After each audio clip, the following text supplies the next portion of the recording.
ورحمۃ اللہ وبرکاتہ۔ وعلیکم السلام۔ نحمده ونصلي ونسلم على حبيبه الكريم قال رسول الله صلى الله تعالى عليه وسلم من تزوج فقد استكمل نصف الإيمان فليتق الله في النصف الباقي صدق رسول اللہ صلی اللہ تعالی علیہ وسلم۔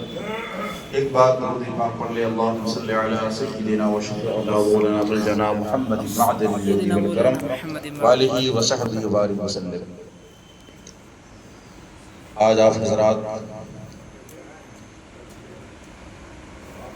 ہمارے مرشد برحق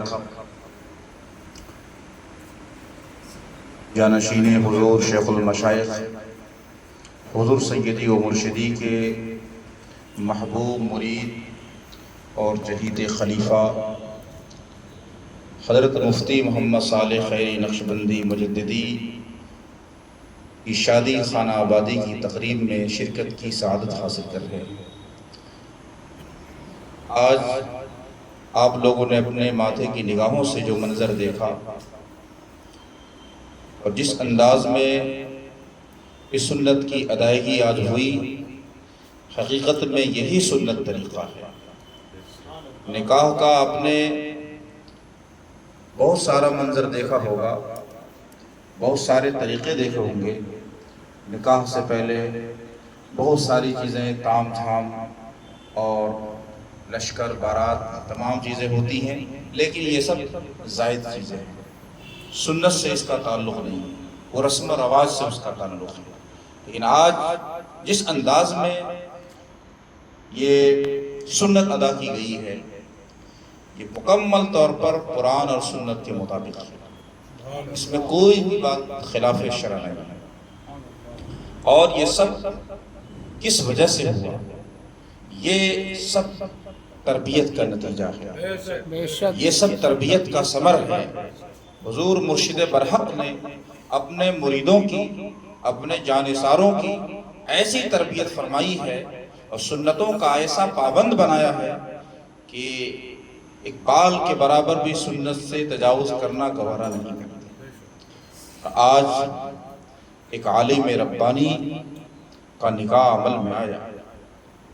حدیث پاک میں ہے کہ جس نے نکاح کر لیا آدھے ایمان کو اس نے محفوظ کر لیا، اس کا آدھا ایمان مکمل ہو گیا۔ فَلْيَتَّقِ اللَّهَ فِي النِّصْفِ الْبَاقِي، باقی آدھے کے بارے میں وہ اللہ سے ڈرتا رہے۔ تو نکاح ایسا عمل ہے جو انسان کو گناہوں سے مکمل طور پر روک دیتا ہے۔ اغض للبصر واحسن للفرج۔ اور مفتی صالح صاحب بہت خوش قسمت سعادت مند ہیں کہ انہوں نے سرکار اقدس صلی اللہ علیہ وسلم کی وہ سنت پالی جس سنت کی تمنا تو ہزاروں نوجوان کرتے ہیں، لیکن پاتا کوئی ہے، وہ سنت انہوں نے پالی، اور یہ سب کے نصیب میں نہیں ہے۔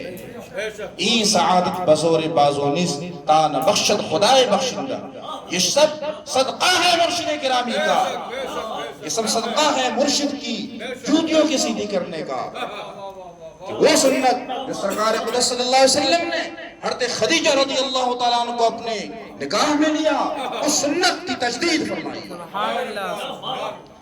اور اس کے لیے دونوں خانواد مبارکباد کے مستحق ہیں۔ اور یہ خانوادہ بھی مستحق ہے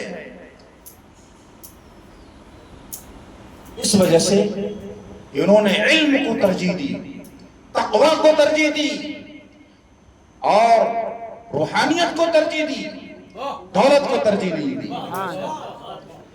دولت کو چھوڑا، حسب و نسب خاندان سب کو ترک کر کے اگر حاجی رضا علی صاحب نے ترجیح دی ہے تو تقوی کی نسبت کو ترجیح دی ہے اور مرشد کی غلامی کو ترجیح دی ہے۔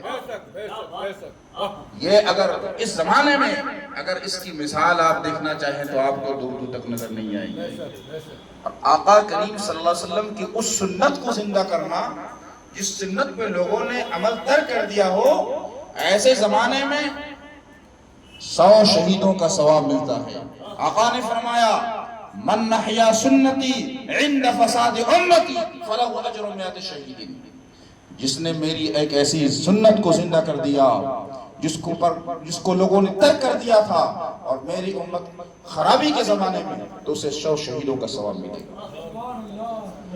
تو حضرات محترم، آج کی یہ تقریب نکاح غیر معمولی نہیں ہے، اس میں بزرگوں کی برکات شامل ہیں، ان کے فیوز شامل ہیں، حضور شیخ المشائخ کی نگاہ ولایت شامل ہے، شعب الخیرات کی نظر دیکھ رہی ہے، اولیاء کرام کی جماعت روحانی طور پر یہاں حاضر ہے اور آج اس کے گواہ بن رہے ہیں۔ آپ جتنے بھی لوگ ہیں، میں تو مہاراج گنج چلا گیا تھا، پھر گورکھپور آیا، پھر وہاں سے یہاں حاضر ہوئے اس تقریب نکاح میں شرکت کے لیے، کیونکہ مجھے معلوم تھا یہ ایسا نکاح کی مجلسیں تو سینکڑوں ملیں گی، لیکن وہ سنت والی مجلس نہیں ملے گی جو میرے آقا کی سنت۔ اس لیے اللہ تبارک و تعالی آپ سب کی مغفرت فرمائے اس نکاح کے صدقے، اور مرشد کی غلامی کا صدقہ کیا ہوتا ہے۔ میں قرآن کریم کی ایک آیت سے استشہاد کرتا ہوں، تھوڑی سی روشنی ڈالتا ہوں۔ حضرت موسیٰ علیہ السلام کو جب وہاں سے نکلنا پڑا اپنے وطن سے، تو مدین تشریف لائے۔ مدین میں حضرت شعیب علیہ السلام رہا کرتے تھے، اور شعیب علیہ السلام کی 2 صاحبزادیاں تھیں، دونوں پانی لینے کے لیے ایک کنویں پر پہنچی، بھیڑ بھاڑ زیادہ تھی۔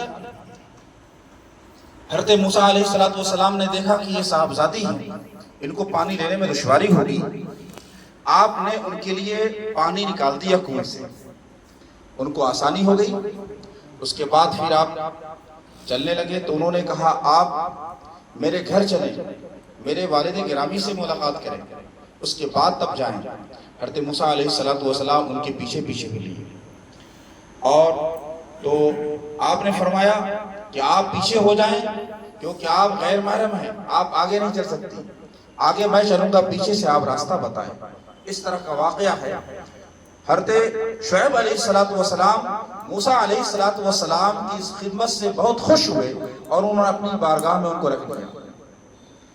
ایک زمانے تک رکھنے کے بعد کہا انی ارید ان انکحک احدی ابنتی ہاتین، میں چاہتا ہوں کہ میں اپنی 2 بیٹیوں میں سے ایک بیٹی سے آپ کا نکاح کروں، علی ان تأجرنی 8 حجج، اس شرط کے ساتھ کہ آپ 8 سال تک میری خدمت میں یہاں پر رہیں۔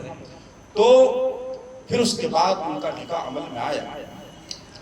تو قرآن کریم کے واقعات سے ہمیں روشنی ملتی ہے، سبق ملتا ہے کہ بزرگوں کی صحبت سے، ان کی خدمت سے اللہ تبارک و تعالی دونوں جہاں کی کامیابی نصیب فرماتا ہے، اور انسان اپنی ذاتی کمالات سے، ذاتی تقوی طہارت سے اگر بہت کچھ آگے بڑھنا چاہے تو نہیں بڑھ سکتا جب تک مرشد کی نگاہ نہ ہو جائے، شیخ وقت کی توجہ نہ ہو جائے۔ آج جو کچھ بھی یہاں بہاریں نظر آ رہی ہیں، یہ ہمارے مرشد کا فیضان ہے۔ اللہ تبارک و تعالی اس مجلس کو قبول فرمائے، اور حضور کے صدقے میں ہم سب کے احوال پہ کرم فرمائے۔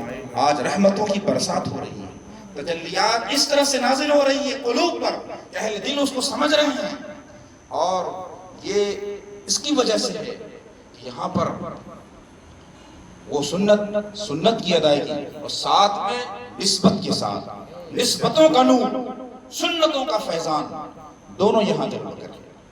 وآخر دعوانا الحمدللہ۔